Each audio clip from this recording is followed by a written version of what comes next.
Not for surveillance, not for delivery, but aimed straight at the heart of power.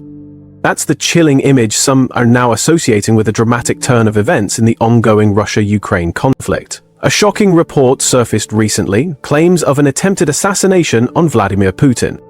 Whether it was a legitimate attempt or just another chapter in the psychological warfare between nations, the implications have shaken the political scene and the internet alike.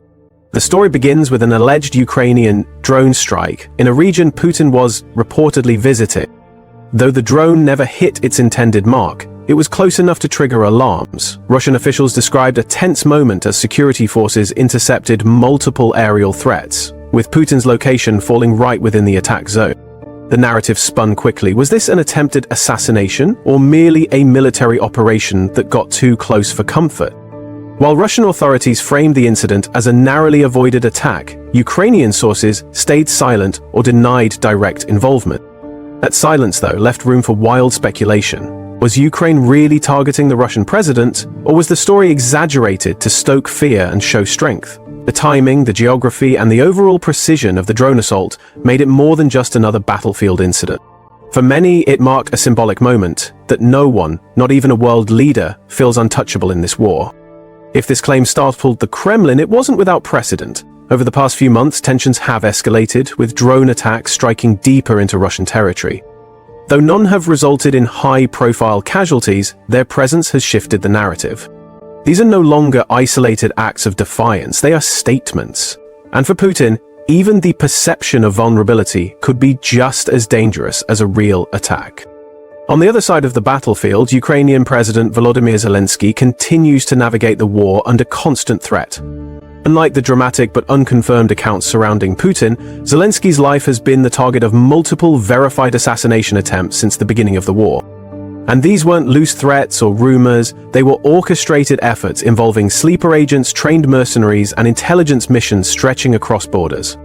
One such plot involved a trained operative stationed near a major Ukrainian ally's airport. The plan was detailed and deadly. Potential options included sniper attacks or even explosive-laden drones.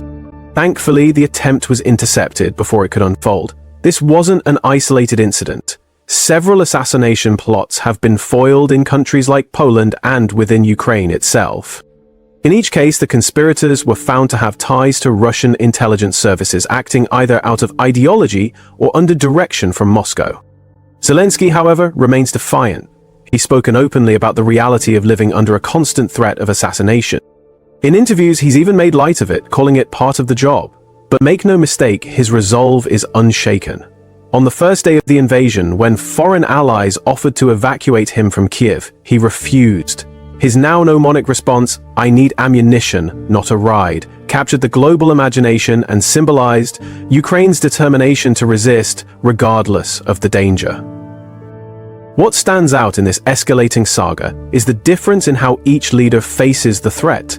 Putin, surrounded by layers of security and rarely seen in public without careful orchestration, reportedly panics when drones breach Russian airspace. Whether or not he was directly targeted, the response from his circle suggests a deep concern about personal safety. Zelensky, meanwhile, lives under near-constant threat and yet continues public appearances, visiting front lines and addressing his nation almost daily. This contrast reveals something deeper about the war itself. It's not just a battle for land or resources, it's a war of narratives, of symbols, and of resilience. The very idea that drones might get close to Putin, even if not deadly, sends a powerful message. It chips away at the image of invincibility. It creates doubt, which in wartime can be just as damaging as physical harm. As the world watches this conflict unfold through media snippets and viral videos, it's easy to get swept up in dramatic headlines. But looking closer, we see two very different realities. One leader reacts to a perceived threat with silence and heightened security. The other walks into danger with full awareness and keeps going. In an age where information moves faster than missiles, perception matters. The idea that Putin fears death may or may not be rooted in fact. But the fact that such a story gains traction tells us everything about the psychological front of this war.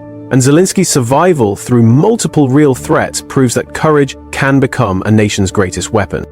Stay tuned as this story continues to evolve. What might seem like a rumor today could turn into tomorrow's headline, and in the shadows of war, It's not always bullets that strike hardest, but the stories that survive them.